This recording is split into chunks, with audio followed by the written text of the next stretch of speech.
Isang umaga ay maagang nagising si Roxanne para maglinis ng buong bahay. Ngayon kasi ang 3 years wedding anniversary nilang mag-asawa at gusto niyang maghanda ng special na tanghalian na tiyak niyang matutuwa ang asawa niya. Hindi muna niya ginising si Leandro. Hating gabi na kasi ito umuwi kagabi galing trabaho. Pagkatapos maglinis ng buong bahay ay isinod niya ang pagluluto ng agahan. Gusto niya, paggising ng asawa ay kakain na lamang ito. Sakto namang kakatapos lang niyang magluto nang makitang pababa na ang asawa. Sinalubong niya ito ng matamis na ngiti sa mga labi. Good morning, hon! Happy 3 years wedding anniversary tatin! Masayang bati ni Roxanne sa asawa, ngunit tango lamang ang isinagot nito sa kanya. Nalungkot siya bigla, pero naisip niyang baka inaantok pa ito kaya ganoon. Mabilis niyang inihanda ang lamesa, pagkatapos ay pinagtimpla niya ng kape ang asawa. Nang matapos kumain ay sunod niyang inihanda ang bisa nito, maging ang pampaligo. Yun ang araw-araw niyang ginagawa dahil gusto niyang pagsilbihan si Leandro. Nang makapasok sa trabaho ang asawa ay tiningnan ni Roxanne ang laman ng ref. Inilista niya ang mga bibilhin at kakailanganin sa pagluluto para mamaya. At nang matapos ay kaagad siyang nagtungo ng palengke para bilhin ang lahat ng kailangan. Nang matapos mamili ay kaagad din siyang umuwi ng bahay. Gusto niya bago dumating ang asawa ay nakahanda na ang lahat. Gusto niya itong masurpresa at mapasaya sa araw na yun. Pagkakarating nga ng bahay ni Roxanne ay kaagad niyang inumpisahan ang pagluluto dahil mabilis siyang kumilos, kaya naman natapos niya ito bago mag-alas 11 ng umaga. Inayos muna niya ang mga pagkain sa lamesa bago nagpa siyang maligo. Samantala, busy naman si Leandro sa babae niyang si Olivia sa pakikipaglampungan. Nandito sila ngayon sa apartment nito. Kailan mo ba kasi iiwan ng losyang mong asawa? Maarteng tanong nito. Malapit na, sweetie. Kaunting tiis na lang. Sa ngayon, makontento ka na muna sa ganitong setup. Pakyut niyang sabi sa babae. Hay nako, ano pa nga bang magagawa ko? Basta ha, kapag iniwan mo siya, magpapakasal tayo. Maktol nito sa kanya. Yes, sweetie. Magpapakasal tayo. At mamuhay tayong tahimik malayo kay Roxanne. Talaga? Promise mo sa akin yan ha? Dahil sa oras na hindi mo tinupad ang mga bagay na pinangako mo sa akin, iiwan kita at hindi mo na ako makikita kahit kailan. Nagbabantang sabi ni Olivia. Of course. Tutuparin ko ang lahat ng pinangako ko sa'yo. Trust me. Bahala sa'yo. Malambing niyang saad sa babae. Of course! Nagliwanag bigla ang mukha ni Olivia dahilan upang pupugin siya nito ng halik sa pisngi. Naputol ang kanilang paglalambingan nang tumunog ang kanyang cellphone. Si Roxanne ang tumatawag kaya inis niya itong sinagot.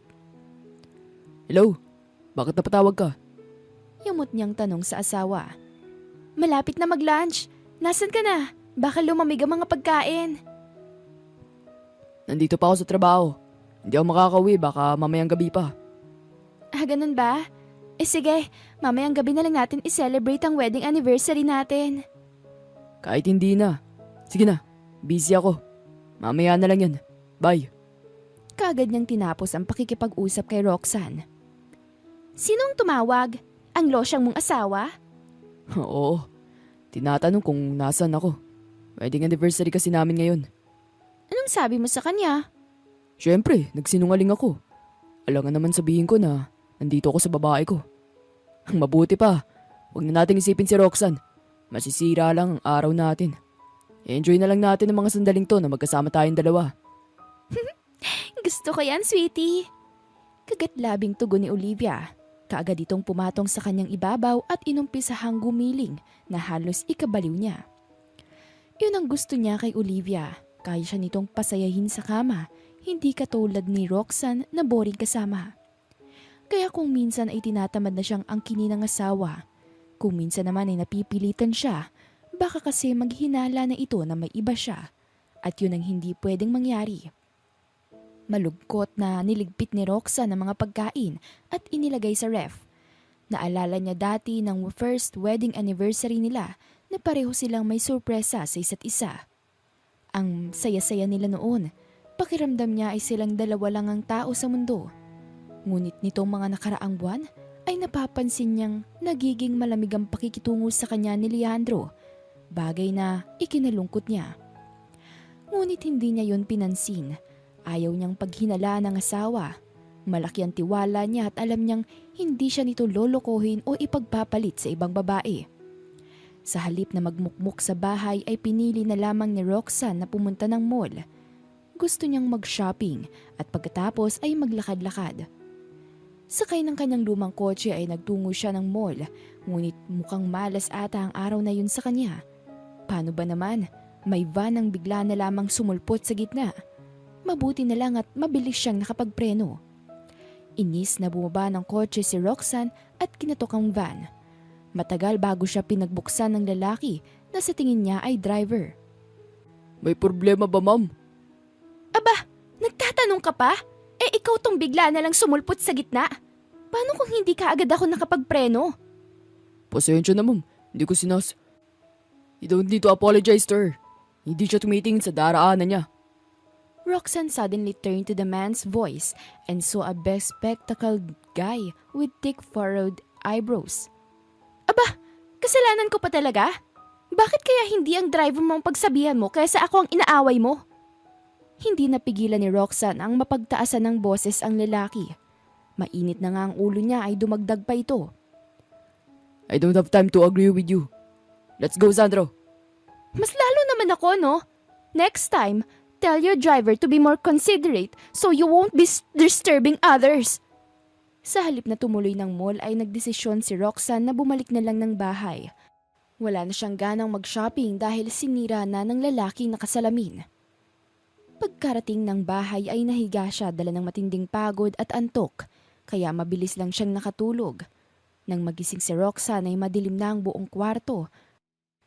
At nang tingnan niya ang cellphone ay pasado 8:00 na pala ng gabi.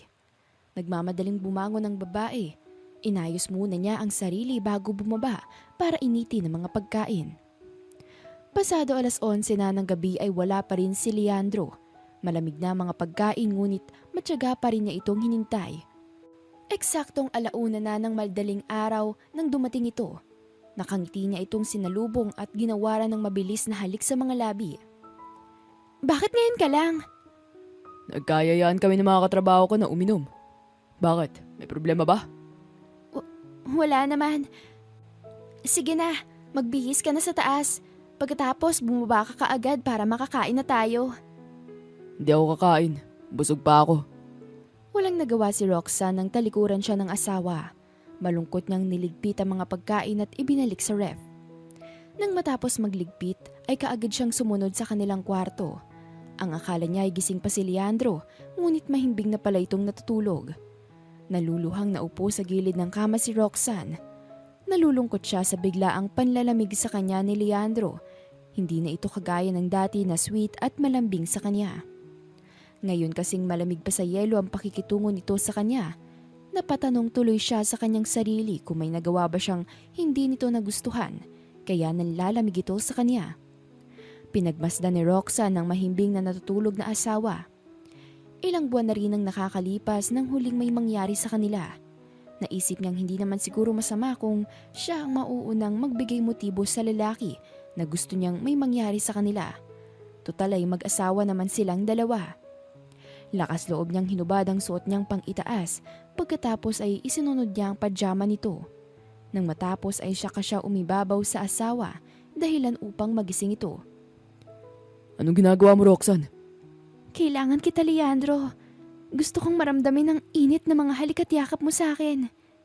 Pabulong niyang sabi sa asawa.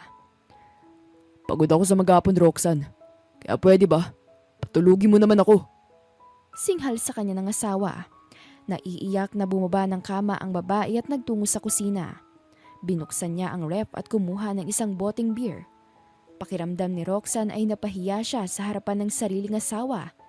Napahagulhol na lamang siya habang nakatingin sa kanilang wedding picture na nakasabit sa dingding. Kinabukasan, nang magising si Roxanne ay wala na sa kanyang tabi ang asawa. Nagmamadali siyang bumaba para magluto ng almusal, ngunit naabutan niyang paalis na ang asawa. Good morning! Aalis ka na ba? Bakit ang aga naman ata? Nagtatakang tanong niya. Marami akong trabahong dapat tapusin. Sige na, I have to go. Bye. Ni hindi man lang siya nito nagawang halikan sa pisngi bago umalis. Napabuntong hininga na lamang si Roxanne habang hinahatid ng tingin ng papalayong asawa. Bago pumasok sa trabaho ay dumaan muna si Leandro sa apartment ni Olivia. Nakangiti siya nitong pinapasok sa loob at hindi pa man ito na isasara ang pintuan ay kaagad na itong lumingkis sa kanya na parang sawa. Hey! Bakit parang mainit ata ang ulo mo? May nangyari ba? Si Roxanne kasi. Kagabi, ginapang ba naman ako habang natutulog? Talaga, sweetie? Ginapang ka ng losyang mong asawa? Natatawang tanong ni Olivia. Yeah, nagulat nga ako eh. Hindi ko alam kung ano nakain niya. Halata sa mukha nito ang pandidiri sa sariling asawa. Baka naman nangangati kaya gusto magpakamot sa'yo. Buti na lang tinanggihan mo. Siyempre naman, ikaw lang ang gusto kong gawing almusal at hapunan. Napangiti naman ng ubod ng lapad si Olivia sa sinabi ng lalaki. Matapos nilang pagsaluhan ng mainit na bawal na sandali, ay sabay silang pumasok sa trabaho. Manager sa isang sikat Filipino restaurant si Leandro habang waitress naman si Olivia. Ilang buwan pa lang ang restaurant na yun. Ang babae, ngunit kaagad silang nagkagaanan ng loob hanggang sa may nangyari sa kanilang dalawa at nagtuloy-tuloy na nga iyon. Samantala, sa villa naman ay galit na galit si Aljon. Paano ba naman kasi? Tinakbuhan siya ng babaeng pakakasalansanan niya. Hindi niya mahal si Almera, ngunit ito ang gusto ng mga magulang niya, kaya no choice siya kundi ang sundin ang gusto ng mga ito. Sa totoo lang ay pabor sana yon sa kanya, pero ayaw niyang mapahiya sa buong mundo na tinakbuhan siya ng kanyang bride, kaya naman pinakilos niya ang mga tauhan upang hanapin ang dalaga. Matatagpuan din kita, Almera. Hindi ako papayag na ikaw lang ang sisira ng pangalan ko. Anang nang isip niya. Bakit kailangan mo pang ipahanap si Almera? Di ba dapat masaya ka? Dahil siya mismo ang gumawa ng paraan upang hindi matuloy ang kasal niyo. Madilim niyang tiningnan ng kaibigan.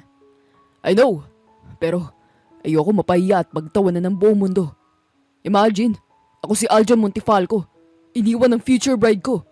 No way, hindi ako papayag. Eh di sabihin mo ang totoo na hindi niyo naman talaga mahal ang isa't isa kaya ganun. Then humanap ka ng babaeng ipapalit sa kanya. Yung babaeng susunod sa lahat ng gusto mo. Marahas na napabuntong hininga si Aljon. May point ang kaibigan niya. Pero ang tanong, sinong babae naman ang ipapalit niya kay Almera? Wala siyang girlfriend. Pihikan siya sa mga babae. Ang gusto niya yung babaeng perfect, yung babaeng katulad ng kanyang mommy. Pero imposibleng makahanap siya ng babaeng perfect. Lalo na sa panahon ngayon, nabibihira na lang ang mga babaeng birhen. Karamihan kasi ay puro may karanasan na sa iba't ibang mga lalaki. Wala akong kilalang babaeng pwedeng ipalit kay Almera. Yun lamang ang naisagot niya sa kaibigan, dahilan upang matawa ito sa kanya. Anong ginagawa ng bilyones mo kung hindi ka nito matutulungan para makahanap ng babae? Halata sa boses nito ang pangaasar. What do you mean? Ang ibig ko lang sabihin, gamitin mong pera mo para makahanap ka ng babaeng kapalit ni Almera. Siguraduhin mo lang na yung babaeng mahahanap mo ay kayang sumunod sa mga gusto mo. So, ang ibig mong sabihin, bibili ako ng babae? Sa lubong ang mga kilay na tanong niya sa kaibigan. Exactly, bro! Nang makaalis ang kaibigan niyang si Jonas ay nahulog siya sa malalim na pag-iisip. May point ito, pero ang tanong ay sino at saang lupalop ng mundo siya makakahanap ng babaeng papayag na magpakasal sa kanya. Kasalanan mo to, Almera. Kung hindi ka umalis, hindi sana ako namomroblema ng ganito. Anang isip ng binata. Gigil niyang binato ang basong hawak na may lamang alak habang ang isang kamay ay nakakuyom. Samantala, nagpatuloy naman si Roxanne sa pagsisilbi sa asawa kahit na kasing lamig ng yelo ang pakikitungo nito sa kanya. Isang araw, nakasabay niya sa palengke si Jenna. Waitress ito sa restaurant na pinagtatrabahuan ni Leandro. Day off ka ba ngayon? Kaagad na tanong ni Roxanne sa dalaga nang makasabay ito sa pamimili ng gulay. Opo, Ma'am Roxanne. Nakangiti nitong sagot.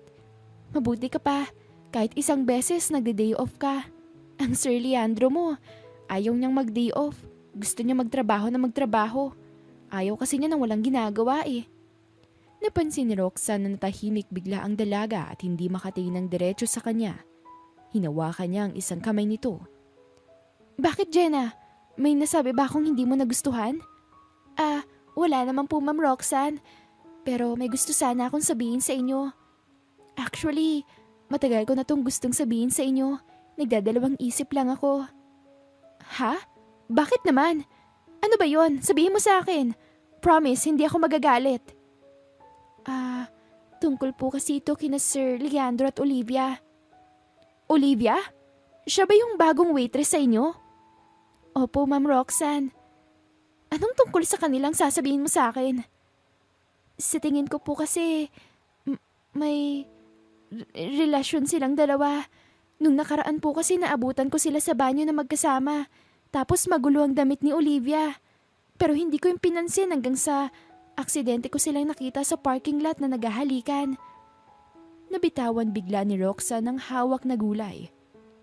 Sigurado ka ba dyan, Jenna? Sa mga sinasabi mo? Opo, ma'am. Tsaka bukod doon, matagal ko na talaga silang napapansin na sweet at parating sabay kong mag-lunch. Walang ibig sabihin yon. Ganun lang talaga si Leandro. Sweet sa lahat. Pagtatanggol niya sa asawa. Parang hindi naman, ma'am. Kasi kay Olivia lang naman siya sweet. At tsaka ayaw ko mangialam sa relasyon yung mag-asawa. Pero ma'am, papayag ba kayong niloloko kayo ng asawa niyo? Salamat, Jenna. Pero baka nagkakamali ka lang. Mahal ako ni Leandro. At alam ko na hindi niya ako lolokohin o ipagpapalit sa ibang babae. Sana nga ma'am mali ako ng akala. Basta kapag kailangan niyo po ng tulong ko, tawagan niyo lang po ako. Paano po? Mauna na po ako sa inyo. Tumango siya sa dalaga. Hanggang sa makauwi ng bahay ay hindi pa rin nawawala sa kanyang isipan ang mga sinabi ni Jenna. Ang totoo niya ay matagal na siyang nanghihinala na may ibang babae ang asawa. Ngunit pinanghahawakan pa rin niya ang kanilang sumpaan na magmamahalan habang buhay. Kaya naman ipinagsawalang bahala na lamang niya ang pagdududang nararamdaman. Pero ngayon ay muling nagulo ang kanyang isipan dahil sa mga sinabi ni Jenna. Ngayon pa lang ay nasasaktan na siya.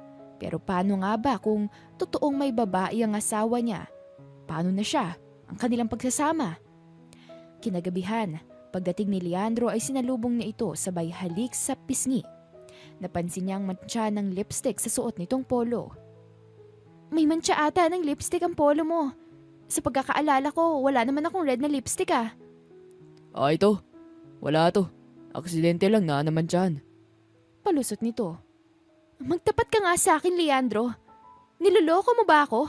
May ibang babae ka bang kinalolokohan? Anong klaseng tanong yan, Roxanne?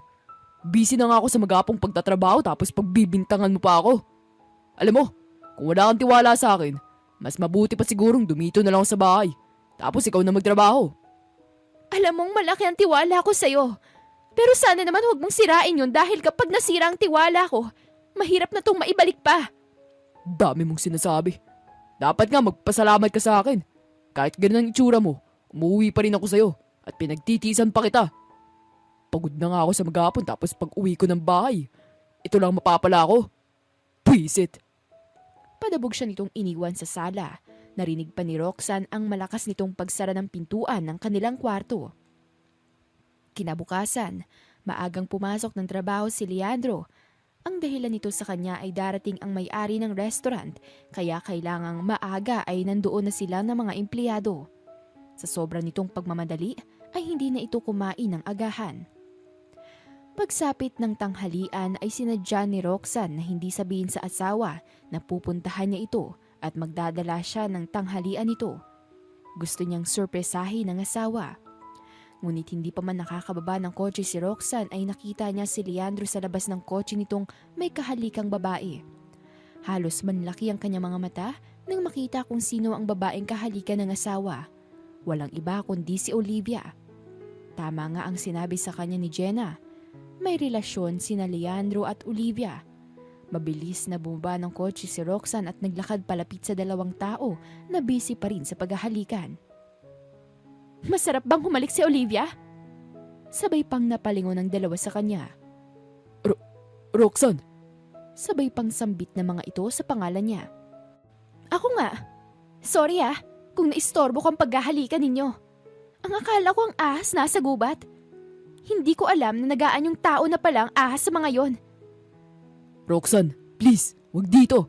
Bakit, Leandro? Nahihiya ka ba? Umuwi na tayo sa bahay. Doon tayo mag-uusap, hindi dito. Galit na sabi ni Leandro. Hindi, Leandro. Gusto ko dito tayo mag-usap kasama ang ahas na yan. Ang akala ko pa naman ay matinong babae ka, Olivia. Yun pala, may dugong ahas ka. At anytime nakahanda ka manuklaw. Baling ni Roxanne sa babae. Sorry ka na lang, Roxanne. Mas magaling kasi ako sa'yo. Kaya kong patirikin ang mga mata ng asawa mo na hindi mo kayang gawin. At ito pa ako. Ako lang naman ang may kayang baliwin siya sa kama na hindi mo magawa dahil boring kang kasama. Eh di congratulations! Ikaw na! Kaya pala, Leandro. Kaya pala hindi mo ako magawang angkinin dahil inuubos na ng ulupong na to ang lakas mo. Bulyaw niya sa lalaki. Gustong gusto niyang sugurin si Olivia at saktan, pero hindi siya ganong klaseng tao. Pinalaki siya ng mga magulang niya na may mabuting puso na laging nakahandang magpatawad. Pero iba sa pagkakataong yon, wala siyang balak na patawarin si Leandro o bigyan ito ng second chance. Tama na ang isang beses na niloko siya nito at hindi na yon mauulit pa kahit kailan. Walang paalam na tinalikuran niya ang dalawa. Kahit anong tawag sa kanyang asawa ay hindi niya ito pinansin. Bumalik siya ng bahay at doon umiyak ng umiyak at hindi nagtagal ay dumating si Leandro. Naupo ito sa kanyang tabi. Kailan mo pa ako niloloko, Leandro? Kailan pa? Sigaw niya sa asawa. Hindi ako magsisinungaling sa'yo, Roxanne. Gusto mong malaman kung kailan pa kita niloloko? Ang sagot ko dyan, matagal na. Oo, Roxanne. Matagal na kitang niloloko at kasalanan mo kung bakit ko nagawang tumikim ng ibang putahe. Paninisi pa sa kanya ni Leandro. Dahil nang dala ng matinding galit ay nasampal niya ng kaliwat kanan ng asawa. Siya na nga ang niloko, tapos ay kasalanan pa niya ang lahat. Napaka-unfair nito sa kanya. Ang kapal na mukha mo para isisi sa akin ang kasalanan mo! Bakit, Leandro? Bakit, Leandro? Nang nangati ka ba, inutusan ba kitang pumasok sa ibang lungga? Di ba hindi? So bakit ngayon sa akin mo sinisisi ang kasalanan mo? Tama na, Roxanne. Kahit sino pa sa atin may kasalanan. Wala na. Tapos na. Nangyari na ang mga nangyari at hindi na yung mababago pa. Kahit na magsisi pa tayong dalawa. Tama ka. Nangyari nang hindi dapat mangyari. Pumasok ka na sa ibang lungga at naglabas ng init ng katawan mo. Ayoko ng ganito, Leandro. Ayoko na may ibang lungga kang pinapasukan. At higit sa lahat, ayaw ko na may ibang sinasawsawan maliban sa akin. Anong sinasabi mo? Mag-divorce na tayo. Ang akala ni Roxanne ay tututulan ni Leandro ang desisyon niyang pakikipag-divorce. Ngunit nagulat siya nang tumawa ito ng malakas. Mabuti naman. Thanks God at naisip mo yan, Roxanne. Ang iniisip ko kasi, magmamakaawa ka para sa akin. Para ayusin ang pamilyang to.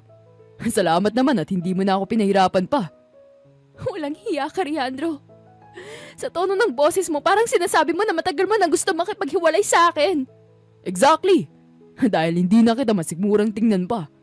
Alam mo ba, sa tuwing hinahalikan mo ko sa labi, nandidiri ako. Pero kailangan kong tiisin at magpanggap na ayos lang. Ang kapal na mukha mo! Ikaw pa tumiga ng mandire, ikaw tong baboy na hindi marunong makontento sa isa. Lumayas ka sa pamamahay ko. Lumayas ka! Bulyaw niyang utos sa lalaki sabay turo sa bukas na pintuan. Talagang aalis ako sa bahay na to at iiwan na kita. Losyang! Aakit sana ito ng hagdanan nang harangan niya ang daraanan nito. Wala kang gamit na dadalhin na binili ko. Kung ano ang gamit mo na magsama tayo, yun lang ang pwede mong dalhin. Sinasabi mo ba na hindi ko pwedeng dalhin ang mga gamit na binili mo sa akin? Ganun na nga, Leandro. Dahil pera ko ang pinambili ng mga gamit mo, maging ang bahay na to. Ni piso wala kang ambag. Malinaw pa sa sikat ng araw na wala kang karapatan sa bahay na to. Hindi naman nakapagsalita si Leandro. Ang akala niya sa kanilang dalawa ni Roxanne nakapangalan ng bahay na yun. Pero mukhang nautakan siya ng babae dahil pangalan lamang nito ang nakalagay bilang may-ari ng bahay. Sa bagay, totoo naman ang sinabi nito. Ni piso ay wala siyang ambag sa bahay nila. Pera lahat yun ni Roxanne, maging ang mga gamit nila sa bahay. Inis niyang nilampasan ng babae at nagtuloy-tuloy paakyat ng hagdanan. Buo ang desisyon niyang iwan si Roxanne at pakisamahan si Olivia. Nang matapos mag-impake ng mga gamit ay kaagad na siyang bumaba. Nakita niya si Roxanne na nakaupo sa sofa. Tinapunan niya lang ito ng tingin saka naglakad palabas ng pintuan. Sa halip na umiyak ay pinili na lamang ni Roxanne na abalahin ang sarili sa paglilinis ng bahay. Nang matapos ay saka lamang siya naupo. Masakit pa rin ang ginawa sa kanya ni Leandro pero kailangan niyang tanggapin na iniwan na siya nito at ipinagpalit sa ibang babae. Sa babaeng magaling sa kama at kayang patiriki ng mga mata ni Leandro. Mapait nang umiti si Roxanne.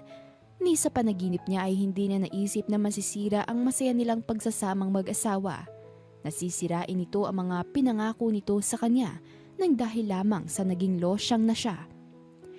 Hindi naman niya kasalanan kung pinili niyang maging mabuting asawa na iniwan niya ang nakasanayang buhay. Naalala bigla ni Roxanne ang mga magulang. Sorry, Mommy, kung hindi ako nakinig sa'yo. Kung sinunod ko ang puso ko kaysa sa inyo. Anyang niya sa sarili. Kaagad niyang dinampot ang cellphone at tinawagan ang number ng kanyang mommy. Hindi naman nagtagal ay sinagot nito ang tawag niya. Bakit ka napatawag? Kaagad nitong tanong. Halata sa boses nito ang hinanakit pa rin sa kanya. Sorry, Mommy. Sorry kung hindi ko kayo pinakinggan. Sorry kung naging matigas ang ulo ko. Kailangan kita, Mommy. Pwede na ba ako umuwi sa bahay? Umiiyak niyang sabi sa ina. Matagal ka na naming hinihintay na umuwi. Ikaw lang itong hindi umuwi dito. Pumunta ka na dito. Hinihintay ka namin ng kuya mo. Anito sa garalgal na boses. Mas lalong lumakas ang iyak ni Roxanne. Sising-sisi siya sa mga maling desisyon sa buhay, kagaya ng pagpapakasal niya kay Leandro, kahit na hindi pabor ang mga magulang niya. Walang inaksayang sandali si Roxanne at mabilis siyang nagligpit at nagtungo sa kanilang bahay. Napahagulhol na lamang siya nang salubungin ng mahigpit na yakap ng kanyang mommy at kuya Daniel. Nang matapos ang kanilang yakapan ay saka lamang sila naupo sa mahabang sofa. Nag-aalangang tiningnan siya ng kanyang mommy. Bakit namumugto ang mga mata mo? Ano nangyari? May ginawa ba sa'yo si Leandro? Niloko niya ako, mommy. Pinagpalit niya ako sa ibang babae. Bakit ganon? Minahal ko naman siya ng sobra-sobra tapos ito pang igaganti niya sa akin. Anong sinabi mo? Niloko ka ni Leandro at pinagpalit sa ibang babae. Matigas na boses na tanong ng kuya Daniel niya. Tumango siya bilang sagot sa kapatid at nakita niya ang galit sa mga mata nito habang nakakuyom ang dalawang kamao. Sinasabi ko na nga ba't hindi talaga mapagkakatiwalaan ng lalaking yon? Una pa lang, Roxanne, sinabihan na kita hindi kagaya ni Leandro ang gagawa ng matino. Galit na saad ng ginang. Manda sa akin ang lalaking yun. Igaganti kita sa kanya, Roxanne. Yun lamang at mabilis silang iniwan ni Daniel sa sala. Sundan natin, Mommy, si Kuya Daniel. Baka kung anong gawin niya kay Leandro. Ihaan mo ang kuya mo na iganti ka sa walang hiyang lalaking yon. Pero Mommy, baka kung anong mangyari, ayaw ko namang mapahamak si kuya ng dahil sa akin. Don't worry, Iha. Alam ng kuya mo ang gagawin niya sa manluloko mong asawa. Anyway, anong plano mo ngayon? Balak ko pong mag-file ng divorce. Gusto ko mamuhay ng tahimik malayo sa kanya. Samantala, kakalabas lang galing ng trabaho si Leandro nang bigla na lamang siyang harangin sa parking lot ni Daniel, ang kuya ni Roxanne. Kuya Daniel. Nauutal nitong bigkas sa pangalan ng lalaki. Ako nga, Leandro. At nandito ako para maningil sa ginawa mo sa kapatid ko. Galit nitong tugon. Anong ibig mong sabihin? Nagulat na lamang si Leandro nang biglang sumulpot sa kanilang harapan ng tatlong malalaking lalaki at basta na lamang siyang pinagsususuntok. Nanlaban sa mga lalaki si Leandro, ngunit mas malakas sa mga ito sa kanya. Sinubukan niyang humingi ng tulong kay Daniel pero hindi siya nito pinakinggan. Bugbog at tadyak ang inabot niya sa mga lalaki. Ang akala niya titigil na ang mga ito pero hindi pa pala. Isinakay siya sa compartment ng kotse at ilang sandali pa nang maramdaman niyang umandar ito. Makalipas ang mahabang sandali ay huminto ang sasakyan. Hindi nagtagal ay binuksan ng isang lalaki ang compartment ng kotse at sapilitan siyang ibinaba. Anong gagawin namin sa kanya, boss? Narinig niyang sabi ng isang lalaki kay Daniel. Hubarin niyo ang lahat ng saplot niya. Pagkatapos, itali niyo sa puno. Ipakagat sa mga langgam ng magtanda. Walang hiya ka, Daniel. Pagbabayaran mong ginawa mo to sa akin. Hayop ka! Mas hayop ka! Minahal ka ng kapatid ko. Pero anong ginawa mo sa kanya? Niloko mo lang siya at pinagpalit sa ibang babae. Ano kaya kung putulin ko yung kaligayahan mo, ha? Nang magtanda ka. Kuya Daniel, please, huwag ka namang magbiro ng ganyan. Hindi magandang biro yan. Nahihintakutan niyang sabi sa lalaki. Sa tingin mo ba, Leandro? Nagbibiro ako? Una pa lang, alam mong hindi kita gusto para sa kapatid ko. Ang kaso, mabait yung kapatid ko. Mahal na mahal ka niya kaya wala kaming nagawa kundi tanggapin ka sa pamilya namin. Dahil sa ginawa mo sa kapatid ko, sisingiling kita ng mahal at sisiguraduhin kong gagapang ka.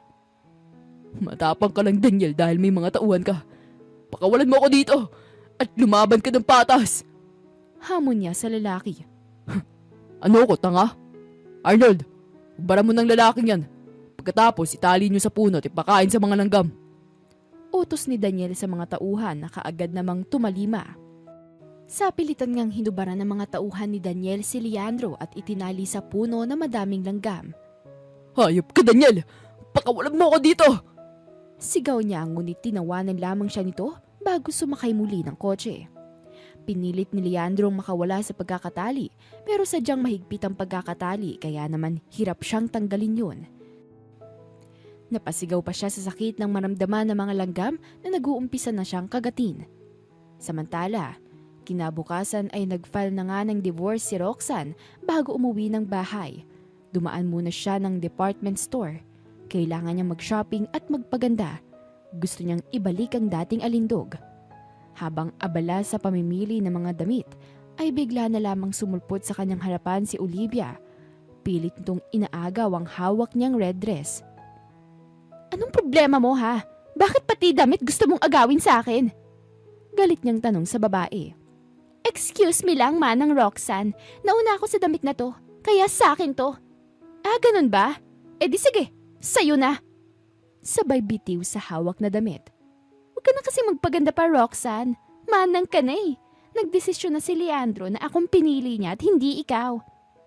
Alam ko naman yon. Kaya nga pinapaubaya ko na siya sa'yo eh. Nakakalungkot lang, Olivia. Maganda ka nga, pero mahilig ka pala sa tira-tira. Alam mo ba lahat ng ginawa sa'yo ni Leandro? Ginawa din namin. Hindi lang isang beses, kundi maraming beses. At alam mo ba kung anong sabi sa akin ni Leandro? Ako lang ang babaeng nakapagpasatisfied sa kanya. Sinungaling! Bakit naman ako magsisinungaling sa ating dalawa? Ako ang asawa at nauna. Kaya ngayon, nakapagdesisyon na ako na ipaubaya sa iyo si Leandro. Total, tira-tira ko lang naman siya na sinalo mo. Wala akong pakialam kung tira-tira mo si Leandro. Ang mahalaga sa akin, akong mahal niya. Giit pa ni Olivia. Natawa si Roxanne sa babae at kesa patulan nito ay nagpa siya na lamang siyang iwan nito. Palabas na siya ng department store nang makabanggaan niya ang isang matangkad na lalaki. Sorry, nagmamadali kasi ako. Hinging paumanhin ni Roxanne sa lalaki. Next time, tumingin ka kasi sa dinadaanan mo nang hindi ka nakakaabala. Masungit nitong sabi. Magsasalita pa sana si Roxanne, ngunit iniwan na siya ng bastos na lalaki. Ang umagaw ng kanyang pansin ay ang boses nito. Pamilyar sa kanya at parang narinig na niya dati. Hanggang sa makasakay ng kotse ay iniisip pa rin niya kung saan narinig ang boses ng masungit na lalaki. Naiiling na lamang si Roxanne. Paano ba naman? Parang sira na siya sa kakaisip nito. Samantalang habalang abala sa pamimili ng mga damit si Olivia ay nakatanggap siya ng tawag galing kay Leandro pero babae ang nasa kabilang linya. Susungitan sana niya ang babae pero inunahan na siya nito. Nalaman niyang nurse ito at kasalukuyang nasa ospital si Leandro.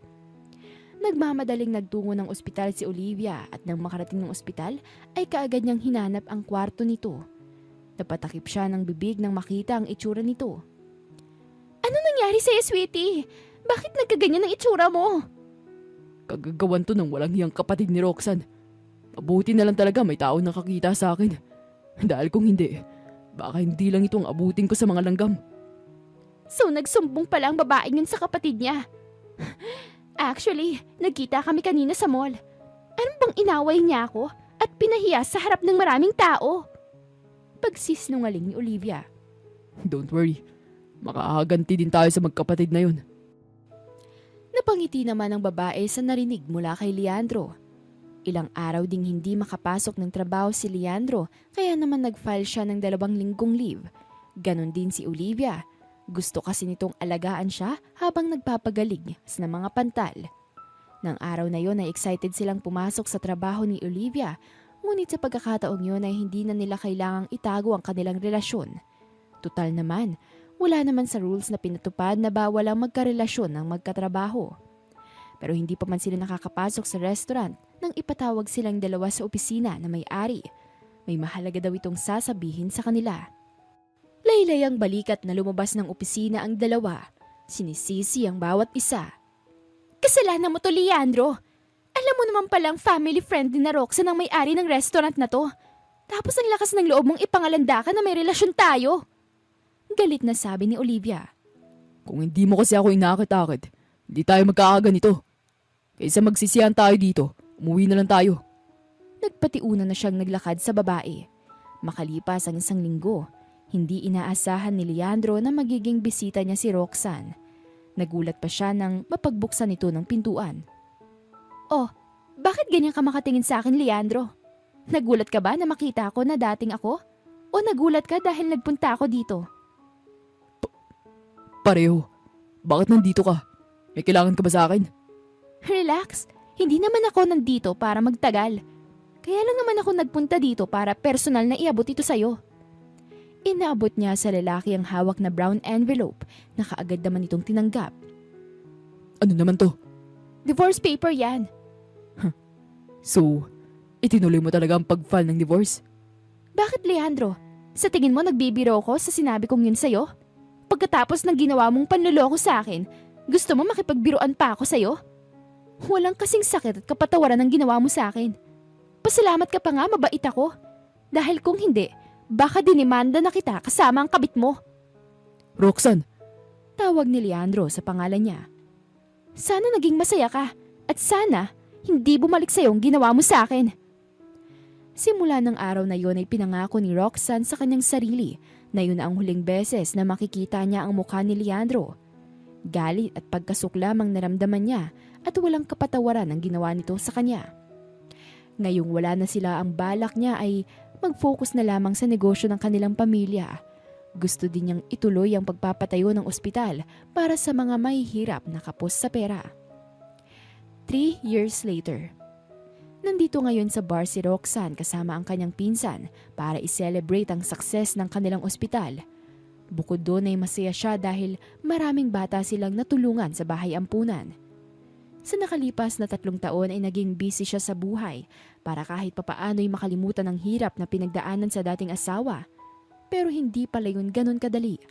Hanggang ngayon ay mahal pa rin niya si Leandro kahit na imposibleng magkabalikan sila. Lalo na ngayon na naaprubahan na ng kanilang divorce. Malaya na silang dalawa na magpakasal ulit sa gusto nilang pakasalan. Kaya naman hindi siya magugulat kung mababalitaan niyang ikakasal o magpapakasal na sina Leandro at Olivia. Habang hinihintay ang pinsan ay sunod-sunod niyang ininom ang basong may lamang vodka. Napalingon pa si Roxanne nang may magsalita sa kanyang likuran. Nakatayo lang ang isang matanda na lalaki ngunit pamilyar ito sa kanya. Careful, baka malasing ka. Ani ng lalaki sa buong-buong boses. Pakialam mo ba? Mataray na tugon ni Roxanne. Ngumiti ito sa kanya. Napawaw pa siya nang makita ang mapuputi at pantay-pantay nitong mga ngipin. Pwede itong maging model ng toothpaste. Relax. Di ako kaaway. Anyway, I'm Aljon Montefalco. And you are? Roxanne Buena. Sa table na nga nila naupo si Aljon. Ang maharot niyang pinsan ay tuwang-tuwa sa lalaki at parang tuko kung makakapit. Single ka ba, Aljon? Tanong ng pinsan niya sa lalaki dahilan para sikuhin niya ito. Ano ka ba naman, Riza? Masyadong personal ang tanong mo. It's okay. Singit naman ng lalaki. Ikaw talaga, Roxanne? Masyado kang OA. Okay lang naman pala kay Aljon na tanungin ko siya about love life niya eh. Bahala ka nga dyan. Nanahimik na lamang si Roxanne habang nakikinig sa usapan ng dalawa. Napansin niyang kanina pa nakatingin sa mukha niya ang lalaki. Napansin ko na kanina ka pa nakatingin sa mukha ko. May problema ba sa mukha ko, ha? Marry me, Roxanne. Saad sa kanya ni Aljon. Ako? Inaalok mo ng kasal? Hindi makapaniwalang tanong ni Roxanne sa lalaki. Yes. Ikaw nga, Roxanne. Marry me. Umuo ka na. Total lasing naman yan eh. Tsaka hindi naman kayo magkikita niyan bukas. Bulong ni Riza. Ayoko nga. Mahirap na. Baka kung ano pang isipin sa akin ng lalaking to. Tsaka hindi naman natin siya kilala. Malay ba natin kung nagsasabi ba siya ng totoo? Baka mamaya pati pangalan niya peke din. No need, Gaz. Isipin mo na lang nakikipaglaro lang sa'yo si Aljo na sinakyan mo naman. Walang mawawala sa'yo kung papayag ka magpakasal sa kanya. Anong wala? Paano kung seryoso siya, edi ako nalagay sa alanganin? Kakasing nega. Ano ba yan? Say yes na, bilis! Kinikilig pa nitong utos sa kanya. Bagamat nag-aalangan ay umuo na lamang siya sa lalaki na ikinangiti nito. Tama ang pinsan niya. Lasing si Aljon, kaya sure na nagbibiro lang ito sa kanya. Kinabukasan ay nagising si Roxanne sa sunod-sunod na doorbell. Pupungas-pungas pa siyang bumangon at naglakad patungo sa pintuan para pagbuksan ng tao sa labas. 3 lalaki ang nakita niya sa labas ng pintuan, nakasuot ng white polo, at kung hindi siya nagkakamali ay bodyguard ang mga lalaki. Yes? Nakataas ang isang kilay ni Roxanne habang nakatingin sa 3 lalaki. Pinapasundo ka sa amin ni sir. Sagot ng isang lalaki. Ha? Ako? Pinapasundo ng sir nyo? Wait, sino ba yung sir nyo ha? Si Sir Aljon Montefalco po. Tugon naman ng isang panglalaki. Napahigpit bigla ang hawak ni Roxanne sa doorknob ng pintuan at nakaramdam ng kaba sa kanyang dibdib. Bakit naman ako pinapasundo ng boss nyo? Hindi po namin alam, ma'am. Basta ang sabi niya sa amin, hindi kami pwedeng bumalik ng villa hanggat hindi ka namin kasama. Patay kang Roxanne ka. Bulong ng babae sa sarili. Bagamat nagdadalawang isip ay sumama na lamang siya sa 3 lalaki at huminto sa isang malaking villa ang isang sasakyan. Pinagbuksan siya ng isang lalaki ng pintuan at inalalayang makababa. Nang makarating ng living room ay nakita kaagad ni Roxanne ang lalaking nakaupo. Halatang hinihintay talaga nito ang pagdating nila. Bakit mo ako pinasundo sa mga bodyguards mo? Anong kailangan mo sa akin? Kinakabahang tanong ni Roxanne sa lalaki. Nakalimutan mo na ba nangyari last night? Ano nangyaring pinagsasabi mo? Pumayag ka magpakasal sa akin, remember? Sorry baka nagkakamali ka lang. Aalis na ako. Hahakbang na sana siya palabas ng living room nang muling magsalita si Aljon. Hindi ka makakalabas ng bilang ito hanggat hindi ko sinasabi. Kaya kitang ipasundo sa mga bodyguards ko dahil ngayong araw ang kasal natin. What? I don't care. Kung gusto mo magpakasal, edi magpakasal ka mag-isa mo. Matapang na saad nito. Wala kang magagawa pa, Roxanne, kundi magpakasal sa akin. Tinawag ni Aljon ang 2 bakla na sa tingin ni Roxanne ay mga beautician. Iginiya siya ng mga ito papasok sa isang kwarto. Anong gagawin natin dito? Aayusin ka namin, madam. Please, makipag-cooperate ka naman lang sa amin para mabilis tayong matapos. Pakiusap sa kanya ng isang bakla na sinang-ayunan naman ang kasama nito. Paano kung ayoko? Kami ang malilintikan kay Mr. Montefalco. Wala akong pakialam. Hindi niyo ba narinig? Pinipilit niya akong pakasalan ko siya. Hindi ko nga siya kilala eh. At saka, hindi pa ako nahihibang para magpakasal sa isang tao na hindi ko naman kilala. Ano bang ayaw mo ka, Mr. Montefalco? Guwapo, mayaman at makapangyarihan. Mabubuhay kang reyna sa piling niya, madam. Hindi ko kailangan ng pera niya dahil marami ako nun. Ang gusto ko, makauwi na dahil ayaw ko dito. Wala namang mawawala sa'yo, madam, kung papayag ka magpakasal kay Mr. Montefalco. Malay mo, siya pala ang dawan mo. Kinikilig na sabi ng isa pang bakla. Malalim na napabuntong hininga ang babae at naalala niya bigla si Leandro. Yun din ang akala niya noon, pero hindi pala dahil niloko siya nito at pinagpalit sa ibang babae. Dahil sa ginawa nito ay nawalan siya ng tiwala sa mga lalaki. Tingin niya kasi ay lahat ng mga lalaki ay pare-pareho lang na manluloko. Nasa ganun siyang isipin nang tumunog ang kanyang cellphone at nang tingnan niya kung sino ang tumatawag ay ang pinsan niyang si Riza. Dali-dali niya itong sinagot at ikinwento ang problema na kinakaharap ngayon na kakagawa nito. Teka, bakit ako sinisisi mo? Paano hindi kita sisisihin? Ikaw ang nagsabi sa akin na umuo na ako, di ba? Puntahan mo ako dito, bilis! Pumayag ka na lang kasi na magpakasal sa kanya. Malay mo naman, iba siya kay Leandro. Tsaka, ayaw mo nun, makakaganti ka sa ex-husband mong maluloko. Kung sakali man na hindi maganda ang pagsasama nyo, edi i-divorce mo siya, katulad ng ginawa mo kay Leandro. Kaya mo yung nasasabi dahil hindi ka nasa katayuan ko. Inis niyang binabaan ng kanyang pinsan.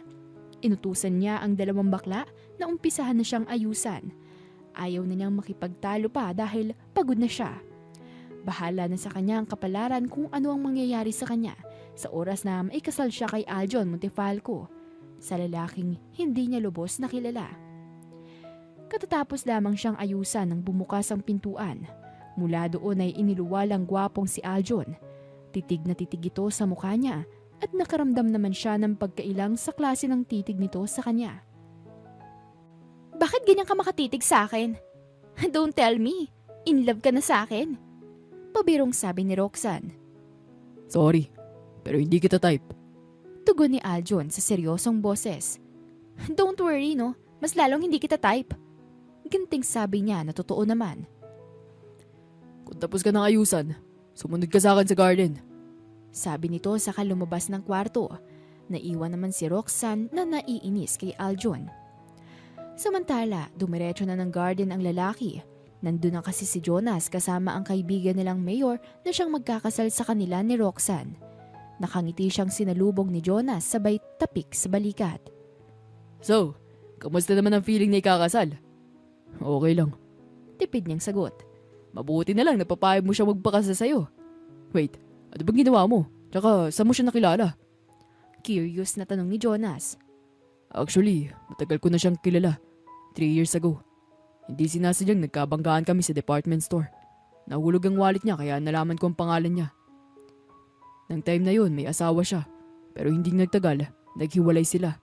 Niloko siya ng asawa niya. Mabuti na lamang at hindi niya ito binigyan ng second chance. Kagad siyang nag-file ng divorce. So ibig sabihin, kilalang kilala mo na siya at alam mong kwento ng buhay niya. Yes. Hanap ka, Aljon. Ngayon ko lang nalaman na stalker ka na pala. Shut up. Baka marinig ka niya. Saway niya kay Jonas na kinatawa naman ito. Hindi nagtagal ay lumabas na si Roxanne. Hindi niya maialis-alis ang tingin sa magandang mukha ng babae. Nagtataka nga siya sa ex-husband nito kung bakit nagawang ipagpalit sa ibang babae ganong nasa tamang babae na ito. Sa inis niya sa asawa ni Roxanne ay kinausap niya ang may-ari ng restaurant na pinagtatrabahuan nito at nirequest na tanggalin ng dalawa sa trabaho nang makaganti naman si Roxanne sa mga ito. Mabuti na lang at malakas siya sa may-ari dahil kaibigan nito ng daddy niya, kaya naman hindi siya nahirapang ipatanggal ang dalawa sa trabaho. Nang matapos ang kanilang kasal ay kaagad ding umalis sina Jonas. Nang mapagsulo sila ng kwarto ay tahimik lamang si Roxanne. Kanino ko pa napapansin ang tahimik mo? May problema ba? Anong gusto mong gawin ko? Magsaya dahil kinasal ako sa'yo? Kung ako lang masusunod, ayaw ko magpakasal sa'yo, no? Sorry, Roxanne. Pero kailangan mong tanggapin na ito na ang bagong buhay mo kasama ako. Gusto ko magkaroon ka agad tayo ng anak. Napalingon bigla sa kanya ang babae. Anak? Yes, anak. Anak na kukumpleto sa ating pamilya. Ang kapal din ang mukha mo, no? Pagkatapos mo akong piliting pakasalan ngayon, gusto mo naman ngayon ng anak? Kung gusto mo ng anak, edi gumawa ka mag-isa. Huwag mo akong idamay. Natawa bigla si Aljon sa sinabi ni Roxanne, ngunit hindi niya maitatangging kahit nagsusungit ito, ay maganda pa rin ito sa paningin niya. Ano nakakatawa sa sinabi ko, ha? Ang anak, binubuo ng 2 tao. Isang babae, isang lalaki. Alam ko naman masyado kang nabibilisan sa mga nangyayari. Kaya bibigyan kita ng 1 linggo para makapag-isip. Nagpasya si Aljo na iwan muna sa kwarto si Roxanne. Nagtuloy siya sa minibar. Gusto niyang uminom nang sa ganun ay kahit papaano ay ma-relax ang utak niya. Hindi pa alam ng mga magulang niya ang ginawa niyang pagpapakasal hanggang ngayon. Si Almira pa rin kasi ang gusto ng mga ito para sa kanya. Ang totoo niya na ay matagal na niyang alam kung nasaan ang dalaga pero pinili niyang sarilinin na lamang ang mga nalaman. Wala siyang balak na kausapin ito, lalo na ngayon na may asawa na siya. Nakailang baso din siya ng alak bago napagpasyahang balikan sa kwarto si Roxanne. Naabutan niya itong nakahiga at dahan-dahan niya itong nilapitan. Napangiti pa nga siya nang makitang tulog ito. Naalala niya biglang unang pagkikita nila sa daan. Galit na galit ito at halos awayin nito ang driver niya. Ang akala niya ay hindi na ulit sila magkikita, ngunit muling pinagtagpo ang kanilang mga landas. Noong una ay hindi naman siya interesado sa buhay ng babae. Ngunit isang araw, natagpuan na lamang niya ang sariling nakasubaybay sa buhay nito. Gustong-gusto pa nga niyang sugurin noon ang ex-husband nito nang makitang may kahalikang ibang babae sa parking lot. Naramdaman naman ni Roxanne na may mga matang nakamasid sa kanya. Dahan-dahan niyang idinilat ang mga mata at nakita niya si Aljo na nakatayo at titig na titig sa kanyang muka. Nagiging habit na talaga ng lalaking tong titigan ako. Hindi naman kaya nagagandahan siya sa akin? Kaya gusto niyang magkaroon kami ng anak? Kausap ni Roxanne sa sarili. Alam kong gising ka na. Bumangon ka dyan, may pupuntahan tayo. Narinig niyang sabi ni Aljon. Saan naman tayo pupunta? Nakasimangot niyang tugon. Pupunta tayo na Batangas, sa rest house ko. Hindi ako sasama sa'yo. Mahirap na. Baka kung anong gawin mo sa akin doon. Iniisip mo ba na pipilitin kita makipagtalik sa akin? Hindi ako ganung tao, Roxanne. Kagaya ng iniisip mo kanina. Bibigyan kita ng 1 linggo para makapag-isip. Hindi na. Hindi pa rin naman ako sasama sa'yo. Okay, ikaw ang bahala. Teka, saan ka pupunta? Sa kabilang kwarto, magpapahinga. Bakit? Never mind. Kahit papaano ay nakahinga ng maluwag ang babae nang malamang hindi sila magtatabi sa iisang kwarto ni Aljon. Nang gabing yun ay nahirapan siyang makatulog, kaya naman naisipan niyang lumabas ng kwarto at magtungo ng balcony. Hindi ka ba makatulog? Kamuntikan pang mapatili ang babae na magsalita si Aljon. Nandun pala ito. Hindi na napansin na pumasok siya.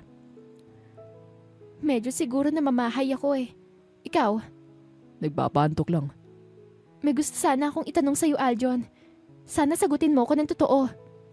Sure, ano ba yun? Bakit mo ko inalok ng kasal? Anong motibo mo sa akin? Bakit mo naman naisip na may motibo ako sa'yo? Yun lang kasi nakikita kung pwede mong maging dahilan dahil pareho naman nating hindi kilala ang isa't isa. Wala tayong alam sa mga nakaraan natin. Wala akong motibo sa'yo, okay? Matagal na talaga ako naghahanap ng mapapangasawa. Kaya na makita kita, ikaw ang inalok kong kanasal. Wow! Sa yaman at gwapo mong yan, imposibleng walang babae magkakagusto sa'yo. Hindi mo kailangan mamilit ng babae para lang pakasalan ka. Yeah, you're right. Pero ikaw ang choice ko, Roxanne. Kaya sana maging masaya ka na ikaw ang asawa ko. Hindi napigilan ni Roxanne na pagtaasan ng kilay ang lalaki. Gusto nitong maging masaya siya dahil siya ang pinili nitong maging asawa. Hindi kumbinsido ang babae sa sagot na yon ni Aljon. Feeling niya ay may itinatago ito sa kanya at yun ang aalamin niya. Kinabukasan, umuwi ng bahay si Roxanne dahil gusto niyang sabihin sa kanyang mami ang biglaang pag-aasawa. Ayaw niyang sa iba pa nito malaman ang bagay na yon. Hindi na siya nagulat sa naging reaksyon nito. Kahit siya man ay hanggang ngayon ay hindi pa rin makapaniwala na may asawa na siya at stranger pa. Yes, stranger dahil hindi naman niya kilala si Aljon. Oo, matagal niya nang naririnig ang mayaman at makapangyarihang tao ang mga Montefalco. Pero maliban doon ay wala na siyang alam. Anong plano mo ngayon, Iha? Hindi ko po alam, Mami. Sa ngayon, pakiramdaman ko muna. Sa tingin ko naman, mabuti siyang tao. Yun nga lang yung nakakainis. Kung magdesisyon siya, gusto agad-agad. Ipagdarasal ko na sana hindi siya kagaya ni Leandro. Kung sakali man, Nandito lang kami ng Kuya Daniel mo. Thanks, Mommy. Pagkagaling ng bahay ay dumiretso muna siya sa kanyang kondo. May kukunin siyang mahalagang gamit. At habang naglalakad sa lobby ng kondo ay narinig niyang may tumawag sa pangalan niya. Nang lingunin niya ito ay kung sino ito, ay biglang bumalik ang lahat ng sakit dulot ng ginawa nito sa kanya. Leandro? Sambit ni Roxanne sa pangalan ng ex-husband niya. Ako nga, Roxanne. Kanina pa ako dito. Hinihintay talaga kita. Bakit mo naman ako hinihintay? Gusto sana kita makausap. Please, Roxanne. Kausapin mo ko. Alam ko, marami akong kasalanan sa'yo at pinagsisisihan ko lahat yun. Walang kapatawaran ang ginawa mo sa akin, Leandro. Habang nabubuhay ako, hindi ko makakalimutan ang ginawa mong panluloko na pinagpalit mo ako sa isang ulupong. Alam ko nagkamali ako, Roxanne. Nagpadala ako sa panunukso sa akin ni Olivia at yun ang pinagsisihan ko. Mahal na mahal pa rin kita hanggang ngayon. Please, Roxanne. Walang nagbago sa pagmamahal ko sa'yo. Really? Kung totoong mahal mo ko, hindi mo ko ipagpapalit sa ibang babae kahit na maghubad pa siya sa harapan mo. Ang kaso, inakit ka lang, nagpadala ka naman dahil mahina ka. I'm sorry, Roxanne. I'm really sorry. Inaamin ko namang mahina ako pero sana bigyan mo ako ng isa pang pagkakataon. Gusto kong patunayan sa'yo na nagbago na ako. Pasensya na, Leandro, pero wala akong balak na bigyan ka ng pangalawang pagkakataon ngayon dahil divorce na tayo. At ano, Roxanne? May asawa na si Roxanne at ako yun. Sabay silang napalingon sa pinanggalingan ng boses. Nakatayo sa di kalayuan si Aljon habang salubong ang mga kilay. Naglakad palapit sa kinaroroonan nila si Aljon. Nakasalubong pa rin ang mga kilay at sa kanya nakatingin. Nang tuluyan nitong makalapit ay bigla na lamang nitong hinawakan ng isang kamay niya. Yung hawak na parabang takot itong makawala siya sa pagkakahawak nito. Napansin naman niya na nakatingin si Leandro sa kanilang mga kamay. Sino ka man? Bakit nakikisawsaw ka sa usapan naming mag-asawa? Maangas na tanong ni Leandro. Correction, hindi usapang mag-asawa, kundi usapang mag-ex. Hindi ka naman siguro bingi, di ba? Narinig mong sinabi ko kanina. May asawa na si Roxanne at ako yun. May diin ang pagkakasabi ni Aljon sa huling katagang binitawan nito. Nagpapatawa ka ba? Walang asawa si Roxanne. Kung sakali man na mag-aasawa ulit si Roxanne, alam ko na ako pa rin ang pipiliin niya. Ani Leandro na parabang siguradong sigurado ito sa mga sinasabi. Oh really? Manood ka nang malaman mong nagsasabi ako ng totoo. Nagulat na lamang si Roxanne nang walang paalam na inangkin ng lalaki ang nakaawang niyang mga labi. Sa labis ng pagkagulat ay hindi tuloy niya alam ang gagawin kung itutulak ba o tutugunan ang mga halik nito. Nagtagal din ng ilang minuto ang halik na yon bago binitiwan ni Aljon ang mga labi niya. Nangihina siyang napahawak sa hawak na bag. Anong ibig sabihin nito, Roxanne? Totoong asawa mong lalaking yan? May galit sa boses ni Leandro.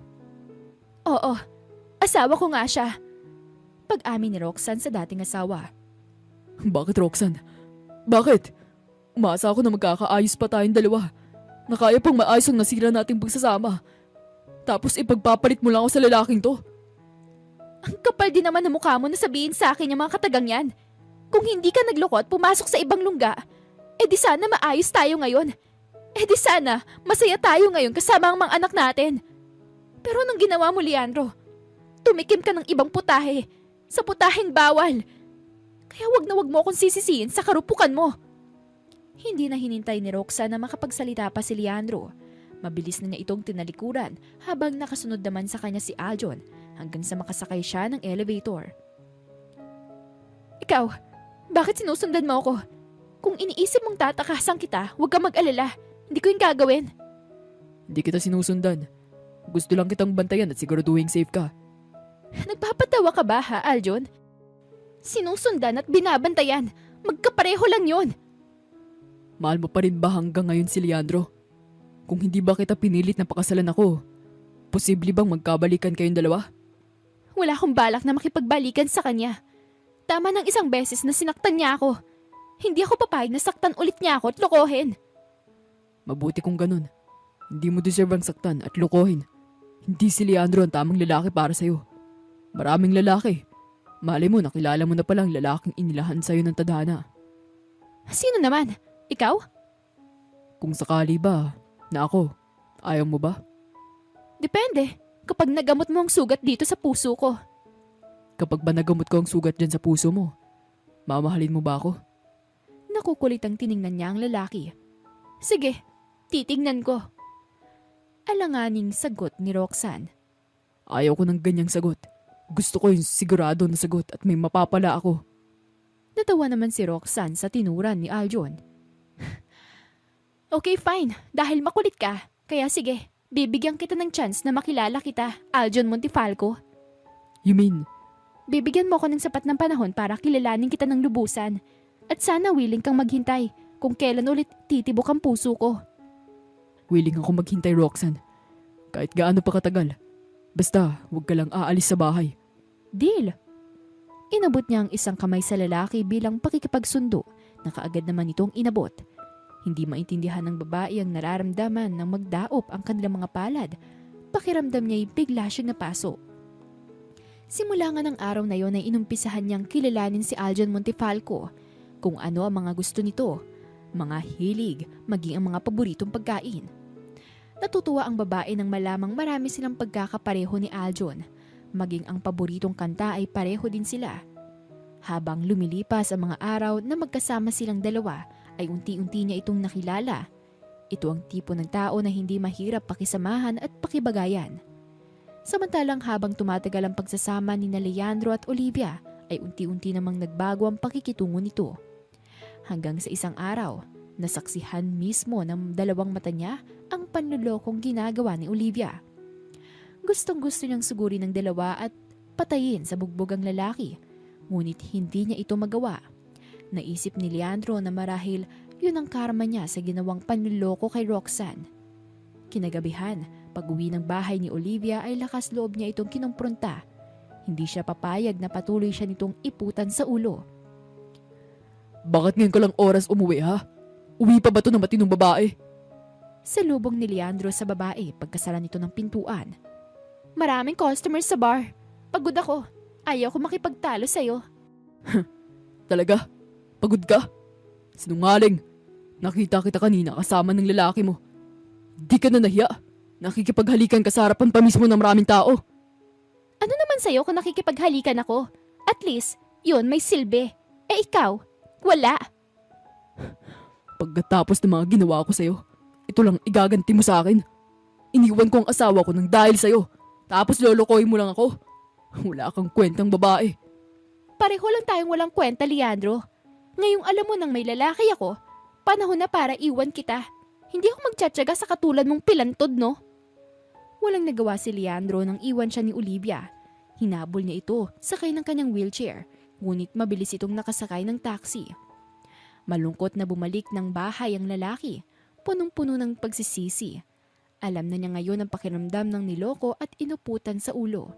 Kung nakontento lang sana siya noon kay Roxanne, ay baka masaya sila ngayon kasama ang mga anak nila. Pero hindi siya nakontento. Nagpadala siya sa tawag ng laman at nakalimutan niya ang mga pinangako sa asawa. Ngayon ay magsisiman siya, ay huli na ang lahat. Hindi na maibabalik ang kanilang nakaraan. 5 months later. Araw ng Sabado habang kumakain ng tanghalian ay sinabi ng katulong kay Aljon na may babaeng naghahanap dito at nasa labas ito. Sino daw, Manang? Almera po, sir. Sige, Manang. Papasukin mo siya. Kaagad namang tumalima ang matanda nang maiwan silang dalawa sa dining. Tiningnan niya ng masama ang lalaki. Sino si Almera? Ex mo ba? Hindi ko siya ex. Kung hindi mo siya ex, ano mo siya? Bakit gusto mong malaman? Siguro nagsiselos ka, no? Hindi ako nagsiselos, no? Gusto ko lang malaman. Para alam ko. Mahirap na. Baka mamaya niloloko mo na pala ako. Bakit naman kita lolokohin? Kung pwede naman kitang dagdagan. Nagsalubong bigla ang kilay ni Roxanne sa sinabi ni Aljon. Subukan mo lang, Aljon Montefalco. Kung hindi, i-divorce talaga kita. Banta niya sa lalaki. Divorce agad? Di ba pwedeng honeymoon muna? Anong gusto mong gawin ko, ha? Hayaan kitang lokohin ako at... Wait nga muna, Roxanne. Saan ba papunta ang usapang to? Si Almera. Siya ang gusto ng mga magulang ko na mapapangasawa ko. Pero ayaw ko sa kanya. Kasi may ibang babae na ako minamahal. At matagal ko na siyang mahal. Sino? Ikaw, Roxanne. Matagal na kitang mahal. Simula nung una kita makita, minahal na agad kita. Hindi nagkataon ang pagkikita natin sa bar, kundi planado ko ang lahat. Matagal na kitang sinusundan pero pinili ko na wag kang lapitan. Gusto ko kasi na kapag nilapitan kita, malaya ka na kay Leandro. Para sa akin ka na. Anong sinasabi mo, Aljon? Hindi kita maintindihan. Hindi makapaniwala si Roxanne sa pinagtapat sa kanya ni Aljon. Kaya pala familiar ang boses nito dahil ito pala ang lalaki sa van na inaway-away siya at ito rin ang lalaki sa department store. Ngayon ay malinaw na ang lahat sa kanya. Kaya pala pakiramdam niya ay parating may nakasunod sa kanya. Pero kapag tinitingnan naman niya ay wala namang tao. Yun pala ay may stalker siya. Sinong mag-aakala na ang isang Aljon Montefalco ay mag-aabalang sundan siya at alamin ang kwento ng buhay at pag-ibig niya. Ngayong alam mo na ang lahat. Sana walang magbabago sa nabuo nating magandang samahan. Umaasa ako na balang araw, makakalimutan mo si Leandro at maghihilom ang sugat dyan sa puso mo. Tumango na lamang siya sa sinabi ni Aljon. Saglit siya nitong iniwan sa dining room at pinuntahan si Almera at kausapin. Kinagabihan, habang nakahiga ay pinapakiramdaman ni Roxanne ang kanyang puso kung tumitibok na ba ulit ito at kung handa na nga ba siyang magmahal ulit. Napangiti siya nang ma-imagine ang mukha ni Aljon. Ito na ba, Lord? Ito na ba ang sign na handa na akong papasukin sa buhay ko si Aljon at magsimula ng bagong buhay na kasama siya? Kinabukasan, sinadya ni Roxanne na maagang gumising at ipaghanda ng baon si Aljon. Gusto niyang maging special ang araw na yon para sa kanilang dalawa.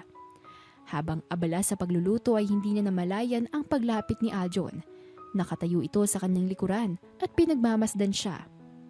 Nagulat pa ang babae nang makita ito. Kanina ka pa ba dyan? Hindi naman masyado. Bakit ang aga mong gumising? May lakad ka ba ngayon? Wala akong lakad. Gusto ko lang ipagluto ng baon ng asawa ko. Maupo ka muna dyan. Malapit na tong maluto. Wait, tama bang narinig ko? Tinawag mo akong asawa? Yes, Mr. Montefalco. From now on, totoong mag-asawa na tayo. Kung tatanungin mo ako kung mahal na ba kita, ang sagot ko ay yes. Naghilom na ang sugat dito sa puso ko na gawa ni Leandro at ikaw ang dahilan, Aljon. Dahil sa'yo, natuto ulit ako magmahal at magtiwalang muli. Alam ko dito sa puso ko na iba ka kay Leandro, na hindi mo ko sasaktan at paiiyakin. Yes, Roxanne. Hindi kita sasaktan dahil walang araw na hindi kita mamahalin. I love you so much. I love you too, Aljon. Wala nang ang sinayang na sandali ang lalaki at mabilis nitong tinawid ang maliit nilang pagitan at kaagad na ginawaran ng